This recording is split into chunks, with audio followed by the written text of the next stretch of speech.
You've got to come with skills. You've got to be willing to learn, willing to change, willing to grow, willing to put yourself out, willing to stand up to the bad weather, willing to pull out the weeds, willing to nurture. That's the only way you get a return. Once you understand these principles, self-interest now truly becomes an exciting challenge, making sure everybody wins. Enlightened self-interest makes sure that everybody wins. If you want to find, you must search.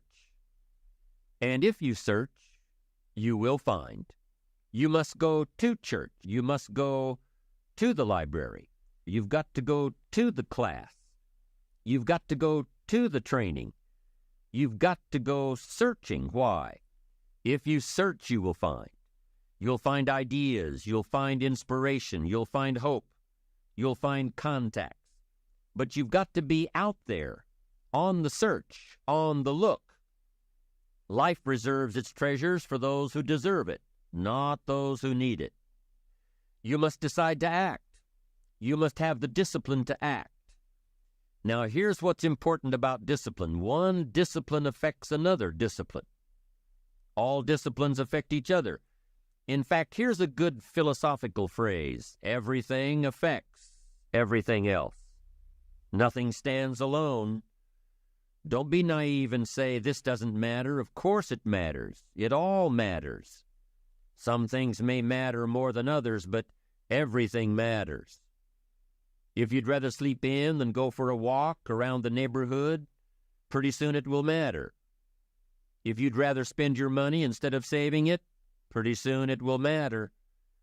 If you'd rather put off a letter to an old friend instead of corresponding regularly, pretty soon it will matter.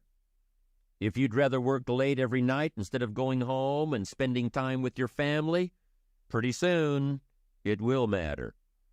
It all matters. Every letdown affects the rest. If you won't walk around the block, you probably won't eat right. And you probably won't buy the books. And you probably won't attend the seminars. And you probably won't spend your money wisely. And after years of this, it all adds up. So the key to reversing this process is to start picking up the disciplines. It does matter. It all matters. Now, here's the positive side. Every new discipline affects the rest. Every new discipline makes a difference. That's why action is so important. The smallest action, the least action, the action that you won't think will matter, it all matters. Take it. Because when you start accomplishing and the value starts to return, you'll find inspiration to do the next one and the next one and the next one. If you start walking around the block, it'll inspire you to start eating right. You start eating right, it'll inspire you to get a book. You get a book, and it'll inspire you to get a journal. You get a journal, and it'll inspire you to develop some skills. Disciplines affect each other. Lack affects the rest of your life. The key is to diminish the lack. One of our greatest temptations is to just ease up a bit, to do just a little bit less than you're capable of, to take a little break. Somebody says, it'll just affect my sales. No, it'll affect your consciousness. It'll affect your philosophies. It'll affect your home life. It'll affect everything. No, you can't ease up a bit. That's what vacations are for. When you're at work, when you're on vacation, rest. Wherever you are, be there. If you think about vacation when you're at work, you'll surely think about work when you're on vacation. You'll just mess it all up. So be disciplined. Get involved. Do all that it takes to get the job done. Get your health back. Get your bank account where it's supposed to be. Get your family in order. Get disciplined, be disciplined every day. When you set up the disciplines that give your life structure, miracles can happen. Multiplied. And I'm telling you, anybody who wants to make a drastic change in their income can do it. I was broke at age 25 and a millionaire at age 31. Everything around me was the same. I changed. I refined my philosophy. I read the books. I took the classes. Started looking at life a little differently. I'm telling you, it works. Knowing who you are and where you want to go. Isn't self-expression really self-direction? How you think, how you move, how you motivate yourself? It is. Positive self-direction says, I know who I am and I know where I want to go. I am accumulating knowledge and experiences and feelings and philosophies that will help prepare me for opportunities that I know will show up without notice. Positive self-direction. You know who you are and where you want to go. You've already spent a great deal of time thinking about it. You've been working on the parts of your personality that will make you better. Working on your attitude. Working on your health. Working on your time management skills. Putting it all down on paper. And you constantly see yourself in the place that you want to be. As you talk with yourself every day, how often do you ask, is what I am doing today getting me closer to where I want to be tomorrow? Am I making the daily adjustments necessary? Am I doing all that it takes? Will I keep on doing it until? Direction determines destination. Here's a question you need to ask yourself.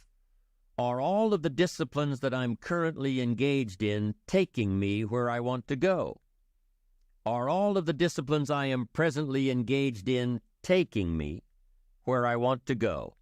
What an important question at the beginning of the month, at the beginning of the week, at the beginning of the day.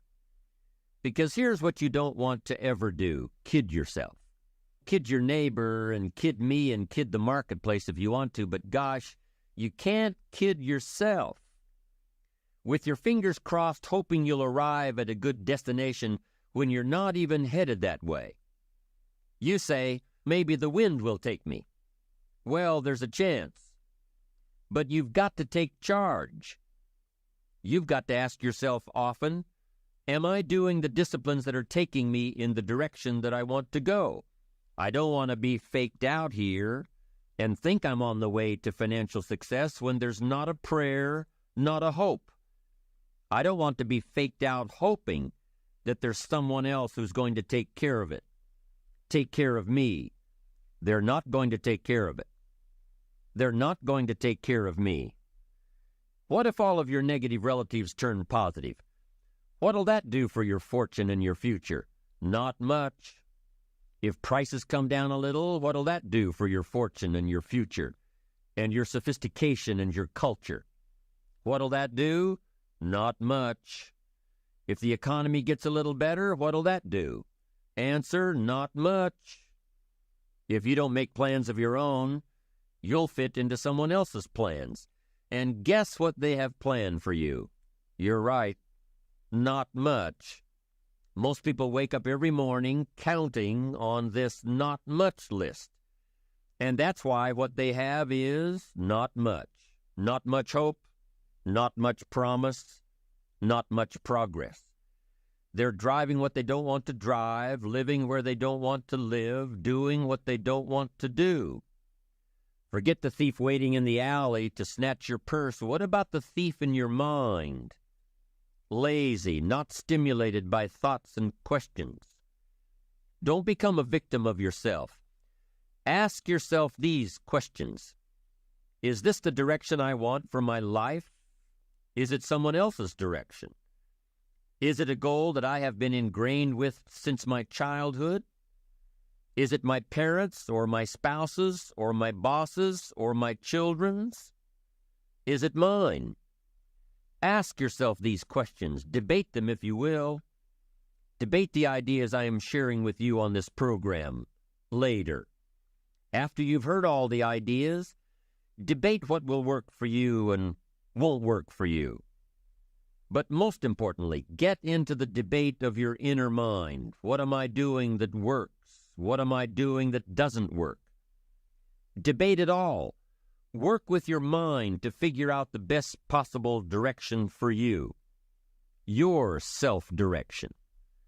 Direction must be your own, or it can end up being damaging.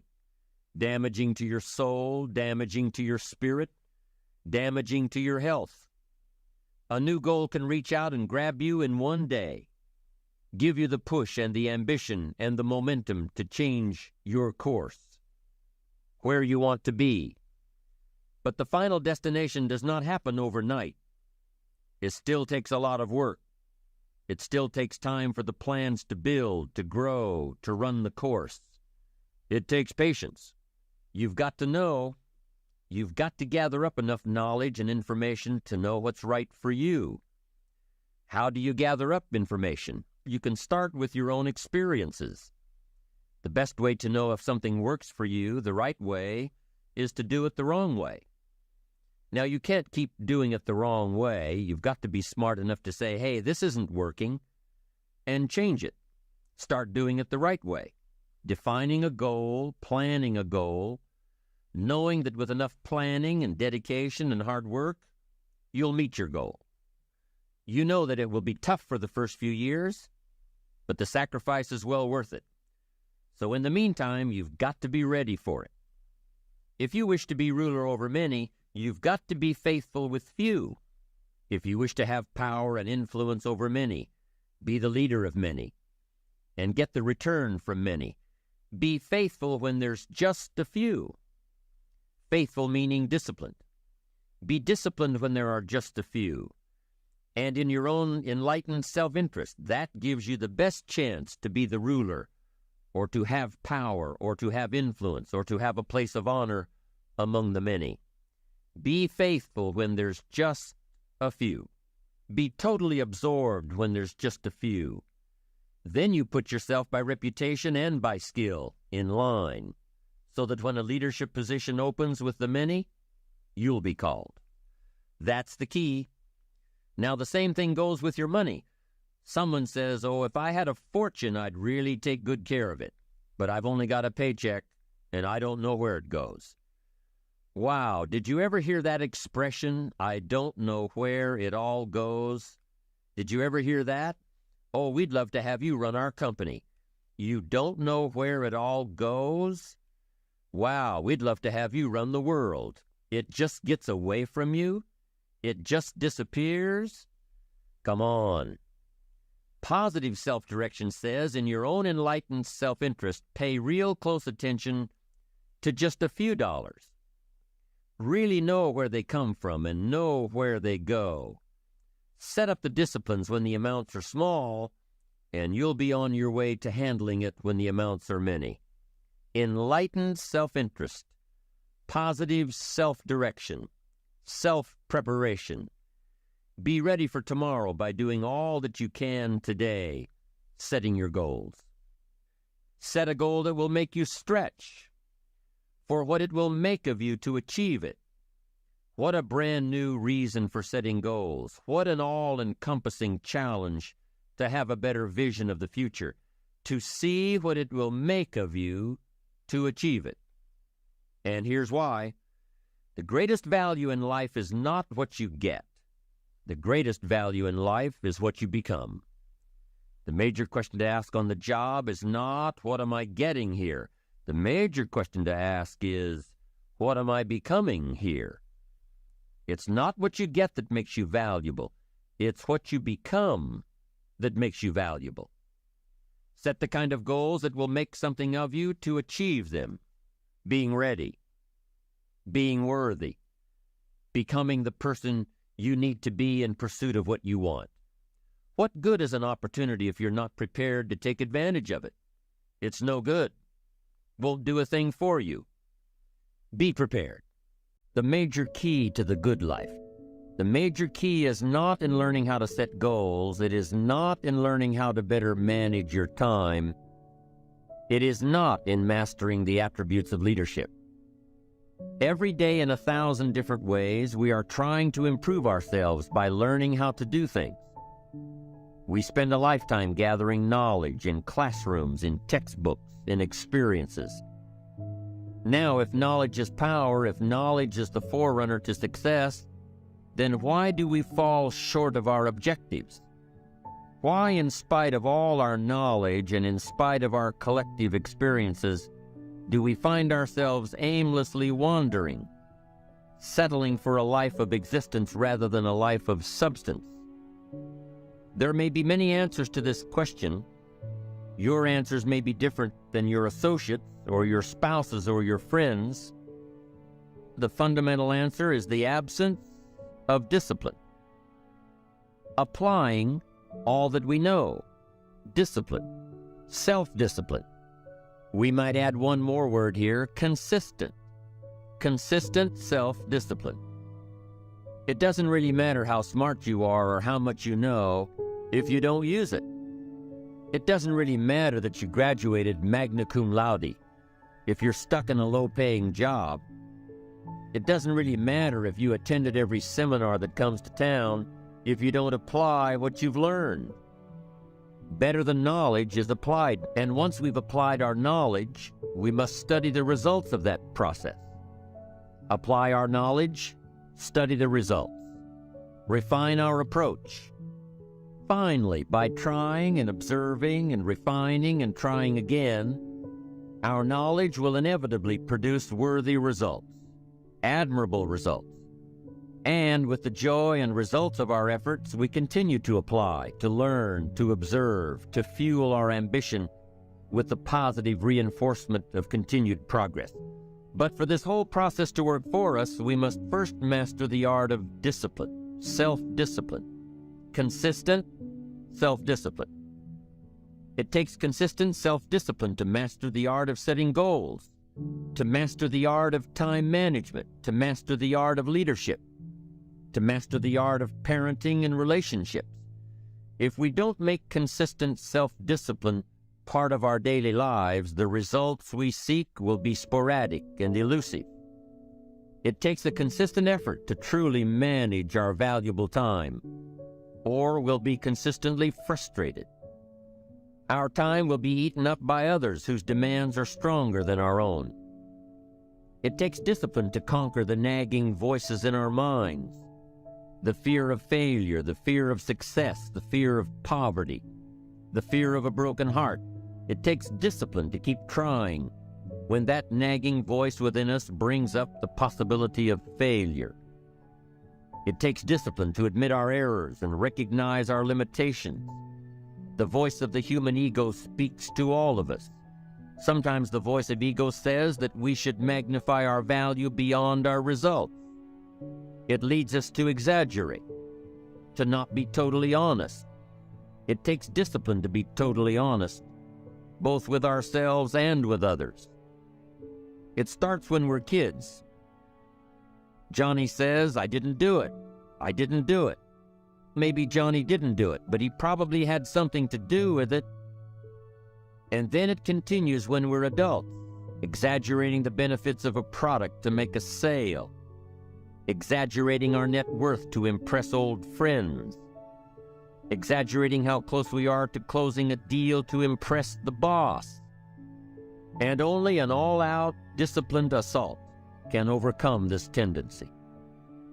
It takes discipline to change a habit, because habits are formed a little bit each day, every day. Once habits are formed, they act like a giant cable. They act like a nearly unbreakable instinct that only long-term disciplined activity can change. We must unweave every strand of the cable of habits slowly and methodically until the cable that once held us in bondage becomes nothing more than scattered strands of wire. It takes the consistent application of a new discipline, a more desirable one, to overcome one which is less desirable.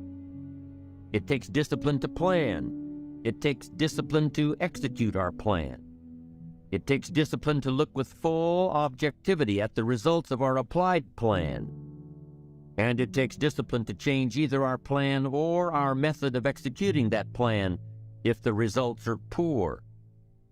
It takes discipline to be firm when the world throws opinions at our feet. It takes discipline to ponder the value of someone else's opinion when our pride and our arrogance leads us to believe that we are the only ones with the answers. With this consistent discipline applied to every area of our lives, we can discover untold miracles and uncover unique possibilities and opportunities. Discipline is the key word, and if discipline is the key action, then what exactly is discipline?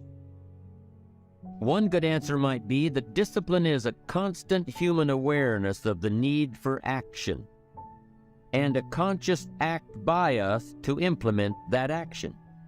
Discipline is an awareness of the constant need for action and a conscious act to implement that action. If our awareness and our implementations occur at the same time, then we begin a valued sequence of disciplined activity. Now here's the other side of discipline. If there's considerable time that passes between the moment of awareness and the time of our implementation, then that is called procrastination.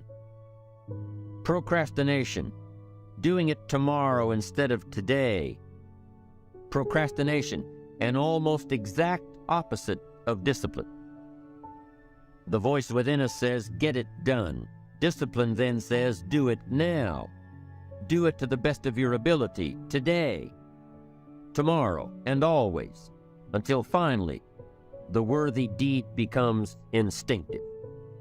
Procrastination says later, tomorrow, whenever I get a chance. Procrastination also says, do what is necessary to get by or to impress others. Do what you can, but not what you must. In every circumstance we face, we are constantly presented with these two choices. Do it now or do it later. Discipline and procrastination. A choice between a disciplined existence bearing the fruit of achievement and contentment, or procrastination, the easy life for which the future will bear no fruit, only the bare branches of mediocrity. The rewards of a disciplined life are great, but they're often delayed until some time in the future.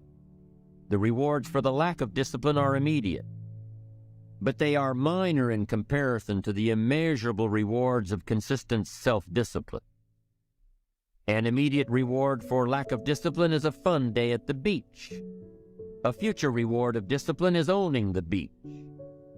For most, we choose today's pleasure rather than tomorrow's fortune.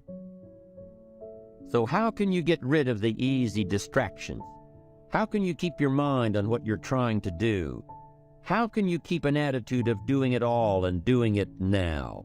How can you make the choice of discipline over procrastination? How can you stay focused on your ambitions? How can you avoid conversations at the water cooler? You can keep your focus on your work. You can get it done today instead of tomorrow. You've got to really work on your consistent self-discipline on a daily basis, or you'll find yourself distracted. Distracted by negative thoughts, distracted by negative people, distracted by water cooler chatter, and pretty soon, depending on the type of people you've associated with, distracted by your doubts within yourself.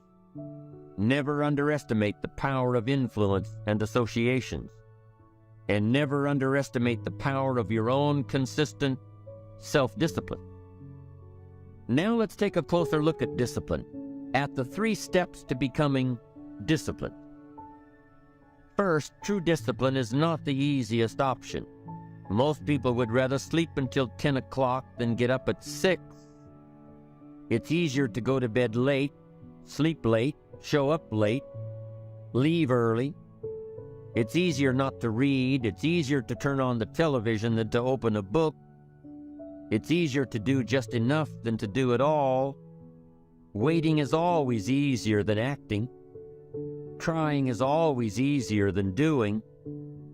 Imagine what life would be like if we didn't have to make our bed in the morning, or keep our garage clean, or pay our taxes, or show up for work tomorrow.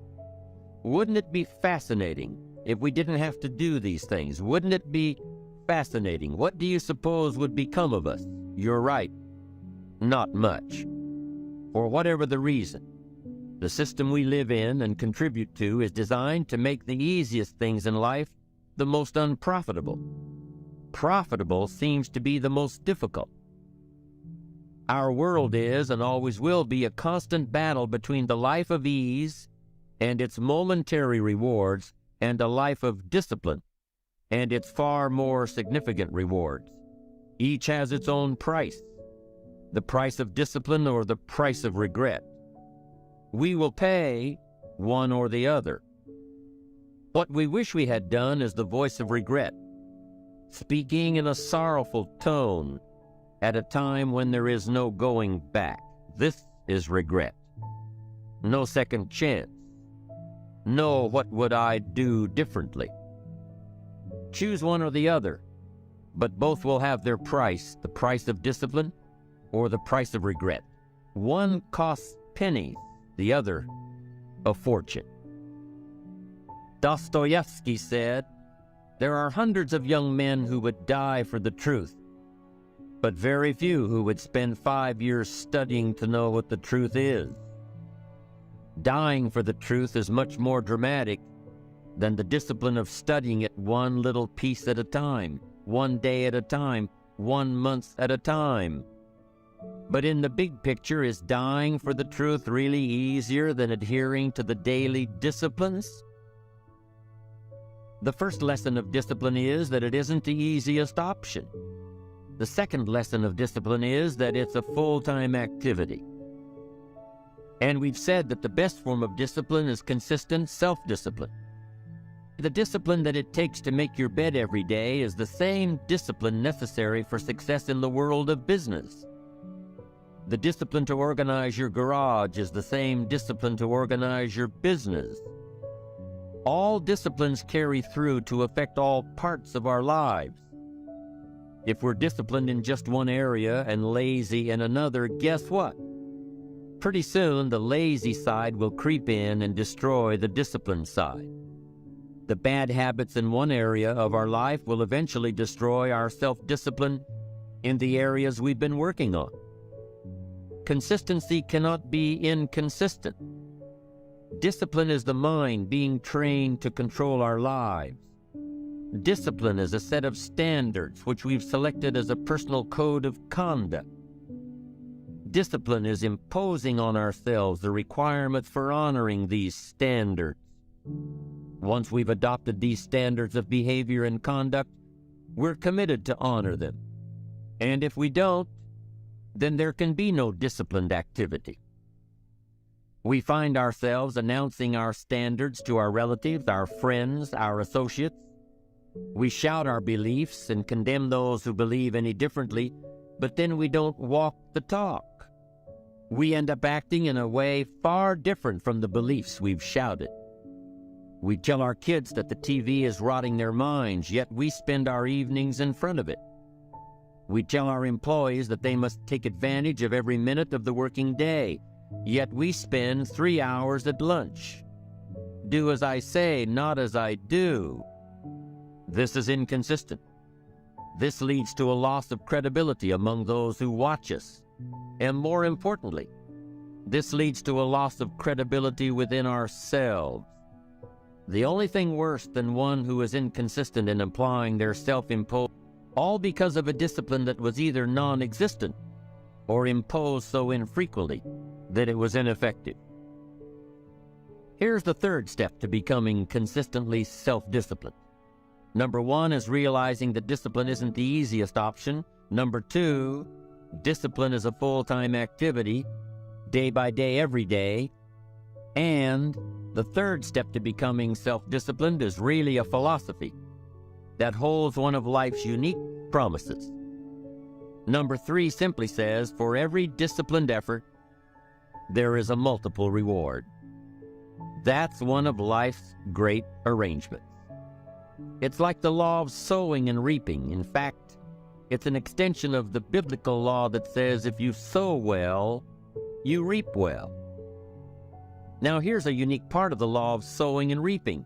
Not only does it suggest that we'll all reap what we've sown, it also suggests that we'll reap much more. Life is full of laws that both govern and explain behaviors. But this may well be the major law we need to understand.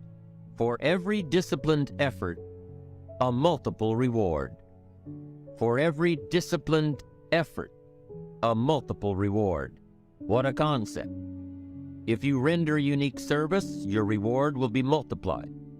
If you're fair and honest and patient with others, your reward will be multiplied. If you give more than you expect to receive, your reward is more than you expect. The most valuable form of discipline is the one that you impose on yourself. Don't wait for things to deteriorate so drastically that someone else must impose discipline into your life. Wouldn't that be tragic? How could you possibly explain the fact that someone else thought more of you than you thought of yourself? That they forced you to get up early and get out into the marketplace when you would have been content to let success go to someone else who cared more about themselves. Your life, my life, the life of each one of us is going to serve as either a warning or an example.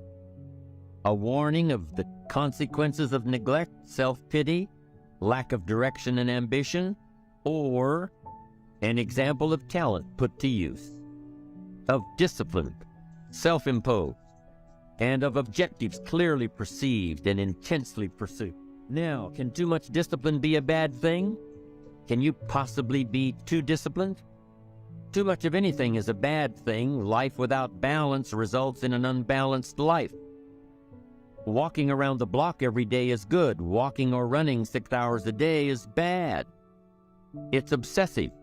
Unless, of course, you make your living as a marathon runner. Then you're doing your job. Eating an apple a day is good. Eating only apples is bad.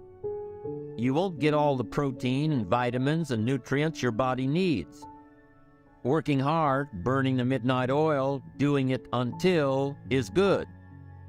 Working nonstop, never taking a vacation, never having any fun, never spending quality time with the people you love, working day after day, month after month, never taking a break year after year, is bad. If you've got your nose to the grindstone all the time, how are you ever going to spot new opportunities, consider new ideas? It doesn't work that way. You've got to stop and ponder where you've been and where you're going. You've got to reflect so you know if you're even on the right track. You'll start gaining a greater perspective of it all because you are planning.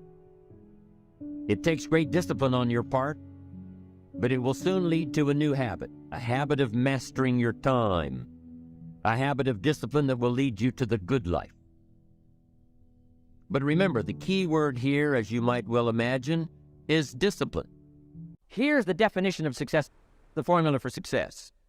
A few simple disciplines practiced every day. And you've started a whole new process called a whole new life. A few simple disciplines practiced every day.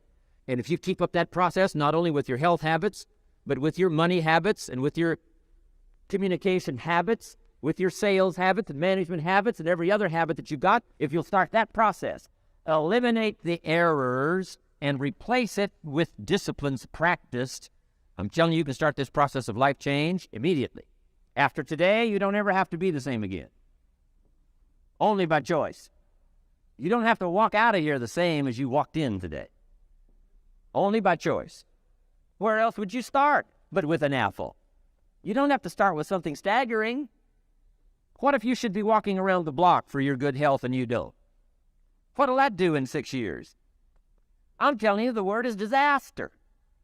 You could and you should and you don't. Here's an even stronger word. You won't. Don't might mean you're careless. Won't probably means you're stubborn. And either one's called disaster. Could, should, don't. I'm telling you, that's why at the end of 6 years, I found myself with pennies in my pocket, nothing in the bank, creditors calling. Could, should, won't. Could, should, don't is called disaster. Now, how do you change all that? The next 6 years, I got rich. The next 6 years, I became a millionaire. By the time I'm 31, I'm a millionaire. How about that? You said, Mr. Rohn, what happened? Strangely enough, during that second 6 years of my economic life, the government was about the same.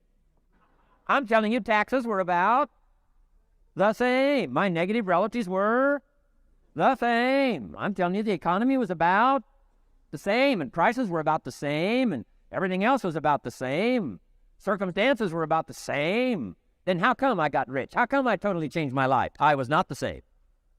Somebody said, what did you go to work on to do all that? I started with my philosophy. I started amending my errors by doing some better thinking, changing my mind, coming up with ideas that I didn't have before I met my teacher. And once that whole process started for me, I'm telling you, I changed my whole life. Within a 6-year period, I was never the same. And I've kept up that process all these years. One of the reasons why I'm here is to continue my craft. I don't want the day to come someday somebody says, you should have heard Jim Rohn 10 years ago when he was really terrific. Guess what I want people to say? I heard him 10 years ago, but you should hear him now. I'm telling you, the man works on his craft. I'm telling you, the man's done some extra reading. I'm telling you, the man doesn't miss a trick. I'm telling you, he's worked hard on himself. That's why he's able to deliver like he does. The same thing can happen for you as a teenager. It can happen to you as a mother, as a father, as a business person, as a salesperson, running a business. Doesn't matter. Management, wherever you find yourself. This is the process called personal change. And what I say to start with is start with your own philosophy. Your philosophy is going to determine whether or not you go for the disciplines or continue the errors that's called potential disaster. And everybody has it within their power. Well, it was so happy for me to find out at age 25, Mr. Shove said, Mr. Rohn, you don't have to change countries, but you do have to change philosophy. And if you'll change philosophy, not country, you can turn around your income, you can turn around your bank account, you can turn around your skills, you can become capable, powerful, sophisticated, healthy, influential, all the other equities that you could possibly want out of your life, using the only stuff there is and not trying to change any of this stuff. You don't have to ask for another planet. You don't have to ask for another country. Just ask for another book. Ask for another seminar. Ask for another idea. And you can start this whole process of personal life change. Success is a numbers game. Good note to make. Success is a numbers game. You got to go for the number. You got to understand what the numbers are. How many pounds overweight should you be at age 50? Approximate. John says, I got big bones. We'll give you 10 pounds. 10 pounds for big bones. Otherwise, come on, John. 20 pounds, 25 pounds, shouldn't we turn on the caution light at work and at home? Blinking caution light. Somebody says, what's that caution light? So John's up about 20, 25 pounds. We got the blinking light going at home, got to go in here at work. To remind him what? Wrong number. 35, 40 pounds, red light. Blinking at home. Somebody says, what's that blinking red light? Say, John's up about 40 pounds. 50 pounds, we got the siren. What's that siren at home and at work? John's up about 50 pounds. Cholesterol, almost out of control. Come on. Success is a numbers game. I'm asking you to be mature enough to start checking your own numbers. How many books have you read in the last 90 days? Transform your life. Become cultured, powerful, sophisticated, healthy, influential, all the rest of the stuff you want. How many books? How many classes? Vitality is a major part of success. Vitality. So take care of yourself. I know a guy that raises racehorses. I'm telling you, the guy feeds his horses better than he feeds himself. He's so careful how he feeds his horses. He's so careful what they eat. He's so careful that they get everything. And because of that extreme care, these are magnificent animals. They can run like the wind. But you ought to see this guy. 10 steps up a flight of stairs, and he's all out of breath. His horses can run like the wind, and he can hardly make it up the steps. The guy takes care of his animals better than he takes care of himself. Some people feed their dogs better than they feed their kids. Physical. Start setting up some disciplines. And if you'll do that, you'll perform a miracle. Do the best you can. If that's not your philosophy, I would ask you to amend it. Let me give you the best of ancient script. Here's what it says. Whatever your hands find to do it with all your might, do it with all your strength, and do it with all your power. What a good philosophy. That kind of philosophy revolutionized your life if you haven't picked it up late. Guy slips in late, company doesn't seem to mind, slipped out early, first one in the parking lot, heading for happy hour. Stretches his break, comes early for lunch, late back from lunch, company doesn't seem to notice. Guy says, best as I can calculate, I'm putting in about a half a day's work and I'm collecting a full day's pay. And the guy says, I got it made. Little does he know the seeds of his own disaster are already being sown by the weakness of his own personal philosophy. It's not the economy that's going to determine your next 6 years.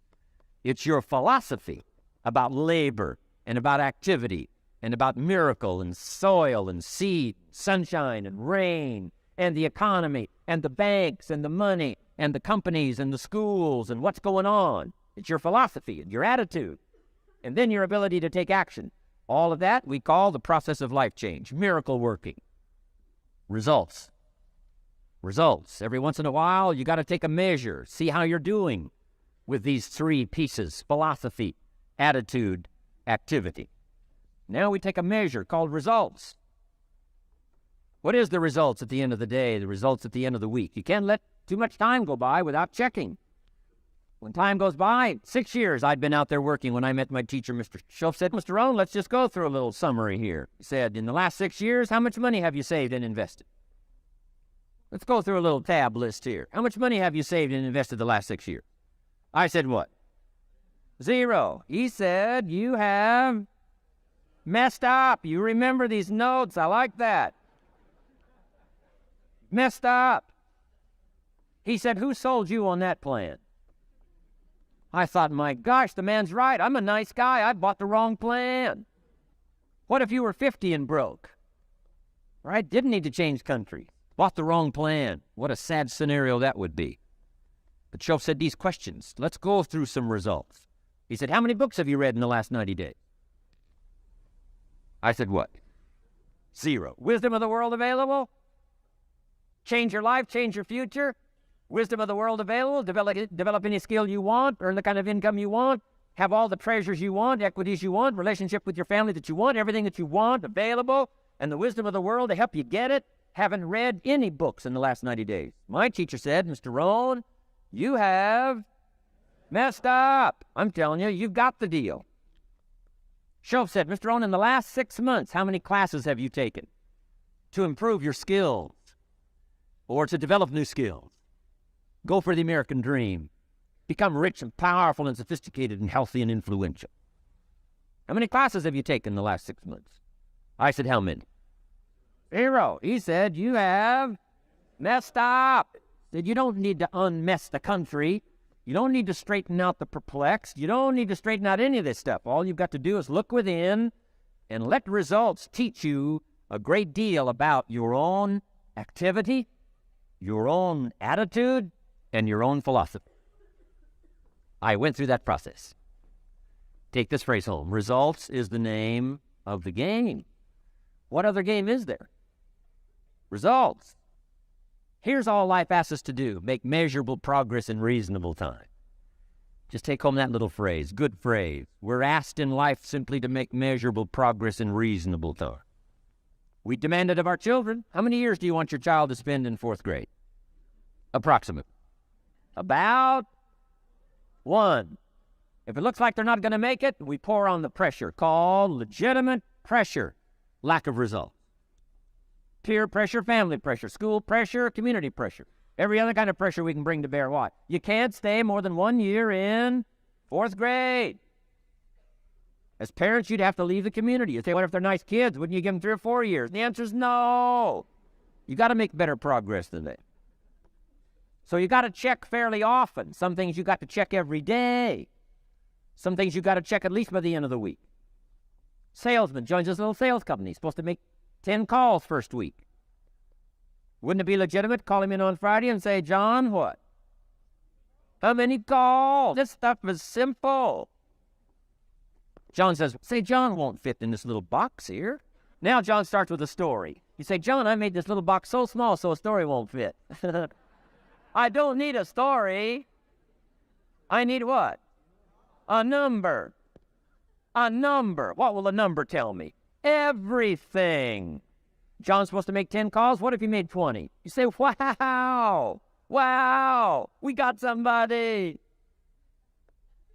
What if he only made 1 call? Whoa. Will that tell us something about John's philosophy? And the answer is yes. Will it tell us something about his attitude? Of course. Will it tell us something about his disciplines? Of course. And if he wants a lesson in life change, all he has to do is be willing to face the numbers and come up with the results that will teach you to either celebrate if you got good results or fix whatever needs to be fixed in your philosophy, attitude, activity called discipline. You don't need to go anywhere else. I do believe in affirmations. They are valuable as long as you affirm the truth. Because it says in ancient scripts, the truth, what? Will set you free. Free to do what? Amend your errors and pick up new disciplines. That's what the truth is for, to help us amend our errors and pick up the disciplines for life change. That's what the truth is for. So I do believe in affirming the truth. If you're broke, best thing to affirm is, I am broke. You put that up on the refrigerator where you can see it every day. That's how you do that. Now, if you need a little additional affirmation, you just put up there, I'm 40 and broke. You know, that ought to do it. And if you need just a little more, put up there, I live in America and I'm 40 and broke. That's enough to turn your life around. It says, hey, something is wrong. Somewhere I have messed up.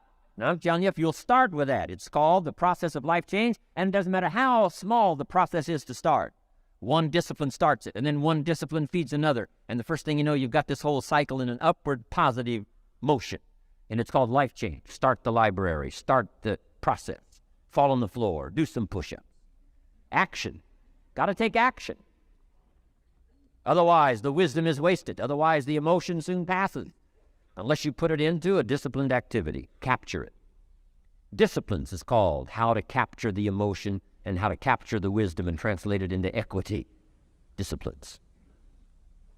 Now, here's what's important about disciplines. All disciplines affect each other. In fact, here's a good philosophical phrase. Everything affects everything else. Nothing stands alone. Don't be naive in saying, this doesn't matter. I'm telling you, everything matters. There are some things that matter more than others, but there isn't anything that doesn't matter. Okay. We all pity the man who says, this is the only place I let down. Not true. Key to take home. Every letdown affects the rest of your performance. Every letdown affects the rest. This is part of the educational process on personal development. If you don't take the walk around the block, you probably won't do the apple a day. If you don't do the apple a day, you probably won't start building your library. If you don't build your library, you probably won't keep a journal, and you won't take pictures, and then you won't do this, you won't do wise things with your money, won't do wise things with your time, won't do wise things with your possibilities and relationships, and the first thing you know, 6 years of that accumulated, and we say you have messed up.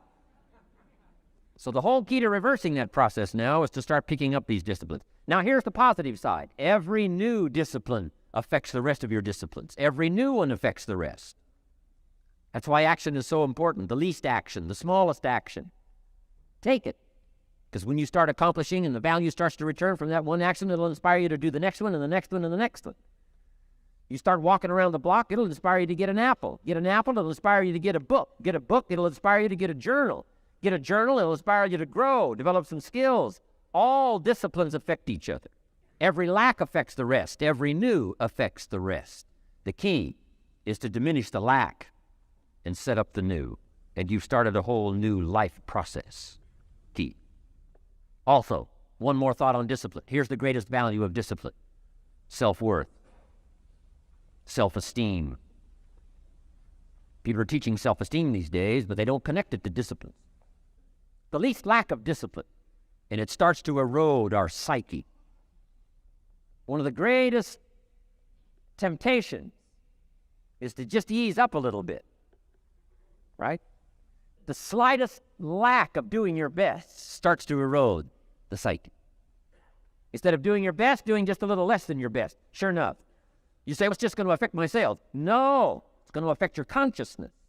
It's going to affect your philosophy. Now you've begun in the slightest way to affect your own philosophy. Here's the problem with the least neglect. Neglect starts as an infection. And if you don't take care of it, it becomes a disease. And one neglect leads to another. And the worst of all, when neglect starts, it diminishes our self-worth, our self-confidence, our self-value. You say, how can I get back my self-respect? I'm telling you, you don't have to go to 29 classes. All you have to do is start the smallest discipline that now corresponds to your own philosophy, like I should, and I could, and I will. No longer will I let neglect stack up on me so that I will have the sorry scenario 6 years from now, giving some excuse instead of celebrating my progress. The formula for success. That's the key to discipline.